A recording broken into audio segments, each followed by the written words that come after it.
अस्सलाम वालेकुम प्यारे बच्चों, क्या हाल है आपके? आप ठीक से हैं? ठीक है। तो हम पढ़ रहे हैं। तो हमने क्या पढ़ा था पिछले वीडियो में? हमने पढ़ा था कि 18+ के एज के जो होते हैं अडल्ट के, उनको वोट देने का हक होना चाहिए, चाहे वो रिच हो या चाहे वो पुअर हो। ठीक है ना, या मेल हो या फीमेल हो, 18+ से अबो है उसका वोटर लिस्ट पे नाम रजिस्टर होता है तो उसको वोट देने का हक है। ठीक है ना। तो ये क्या, हमारी पार्लियामेंट है, ठीक है ना, ये हमारी असेंबली है। ठीक है ना। तो क्या है, फर्स्ट क्या है, जो ये है द पार्लियामेंट ऑफ इंडिया, जिसको हम संसद कहते हैं। हाँ, is the supreme law making institution. ठीक है ना। It has 2 houses, the Rajya Sabha and the Lok Sabha. ये राज्यसभा इसके 2 हाउसेज होते हैं। ठीक है ना। एक होता है द राज्यसभा और दूसरा होता है लोकसभा। ठीक, दूसरा क्या होता है, दूसरा है हमारा राज्यसभा। ये जो है ये राज्यसभा है। क्या है, ये राज्यसभा है, जिसको हम काउंसिल ऑफ स्टेट्स कहते हैं। ठीक, with a total strength of 245 members. इसमें कितने मेंबर्स होते हैं? 245। Is chaired by the vice president of India. जो वाइस प्रेसिडेंट होता है वो कहाँ पे होता है? ये वाला, इसका जो ये वाला पोर्शन है वहां पे कौन बैठता है? Vice president. ठीक है। तो थर्ड क्या है, थर्ड हमारा ये वाला पोर्शन जो है थर्ड, ठीक है ना, ये लोकसभा है। क्या इसको हम बोलते हैं हाउस ऑफ पीपुल। क्या बोलते हैं? House of people. ठीक, with a total membership of 545। इसमें कितने मेंबर्स होते हैं? 545। Is presided over by the speaker. ये कहाँ पे होता है? जो स्पीकर होता है यहाँ पे, यही प्रिसाइज करता है। ये बोलता है हाँ क्या करना है, बैठना है, उठना है, कहाँ जाना, क्या बोलना है, क्या नहीं बोलना है, यही प्रिसाइज करता है। ठीक है ना। अब आता है हमारा क्या topic, role of the parliament. क्या, रोल ऑफ द पार्लियामेंट। ठीक, अब देखिए पार्लियामेंट का क्या काम होता है। ठीक, पार्लियामेंट को कब बनाया गया था? ठीक है ना। It is created after 1947। ठीक, आफ्टर 1947 जब हमारी कंट्री आजाद हुई, उसके बाद हमारी पार्लियामेंट बनी। ठीक, तो पार्लियामेंट, तो इंडियन पार्लियामेंट जो है एक्सप्रेशन है फेथ का, कि हमारी कंट्री के लोग जो है वो डेमोक्रेसी पे ट्रस्ट करते हैं। ठीक, और ये चीज कहाँ से पता लगी है हमें? हमारी पार्लियामेंट से। कहाँ से पता लगी? हमारी पार्लियामेंट से। ठीक, लोग पार्टिसिपेट करते हैं इसी के थ्रू। ठीक है ना, जैसे डिसीजन मेकिंग प्रोसेस में। तो डिसीजन मेकिंग प्रोसेस में लोग कैसे पार्टिसिपेट करते हैं? पार्लियामेंट में जो लॉज बनाए जाते हैं, उन लोगों के रिप्रेजेंटेटिव्स हमारे जो नेशनलिस्ट ही बनाते हैं ना हमारे, ठीक है ना, नेता ही हमारे बनाते हैं।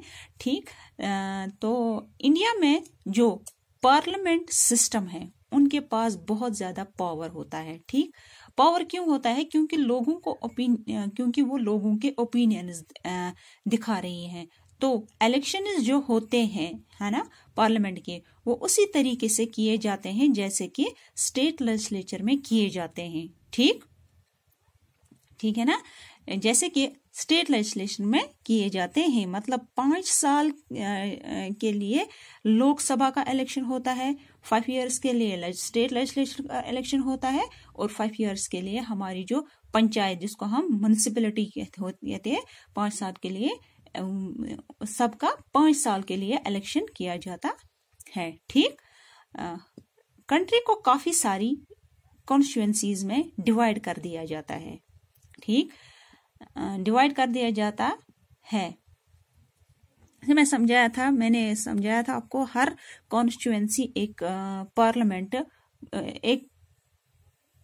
पर्सन को इलेक्ट किया जाता है। ठीक, अलग अलग कैंडिडेट्स को अलग अलग पॉलिटिकल पार्टीज ने इलेक्शन लड़ा था। ठीक है ना, पार्टीज में इलेक्शन लड़ा था। सबसे बड़ी पार्टी है बीजेपी, ठीक है ना, भारतीय जनता पार्टी, और इसके बाद कांग्रेस, क्या, इंडियन नेशनल कांग्रेस। तो इतनी सारी पार्टीज ने इलेक्शन लड़ा था। ठीक है,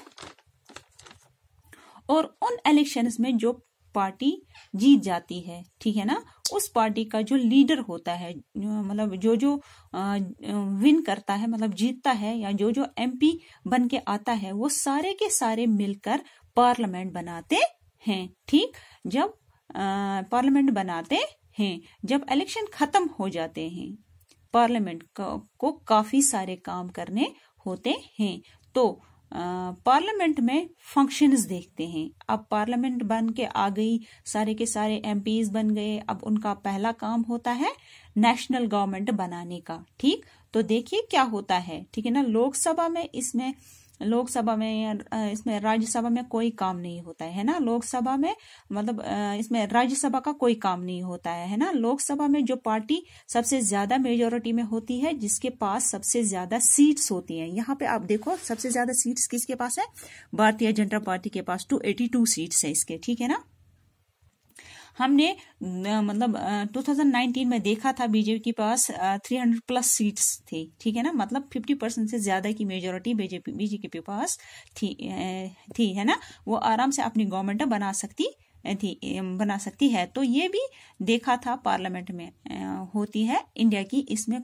और इंडिया में इसमें कौन कौन से होते प्रेसिडेंट, कौन कौन होते हैं पार्लियामेंट में जो होती है इंडिया की, इसमें कौन कौन होते हैं, मतलब जैसे लोकसभा है, राज्यसभा है, प्रेसिडेंट है। ठीक है ना, फिर उसके बाद जब इलेक्शंस हो जाते हैं, लोकसभा के इलेक्शंस, ठीक है ना, लोकसभा राज्यसभा के इलेक्शन से हमारा प्राइम मिनिस्टर बनने का कोई रिलेशन नहीं है।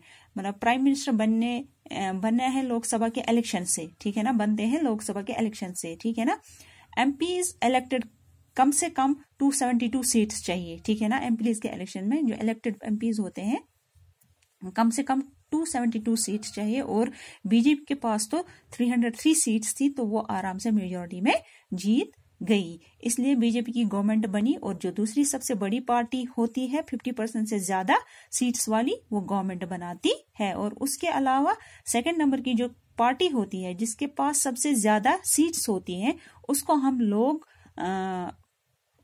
पार्लियामेंट एंड अपोजिशन कहते हैं, अपोजिशन एंड पार्लियामेंट कहते हैं। ठीक है ना, अब ठीक है ना, पार्लियामेंट कहते हैं। आज के लिए इतना ही, इंशाल्लाह नेक्स्ट वीडियो में हम फिर से मिलते हैं। अल्लाह हाफिज।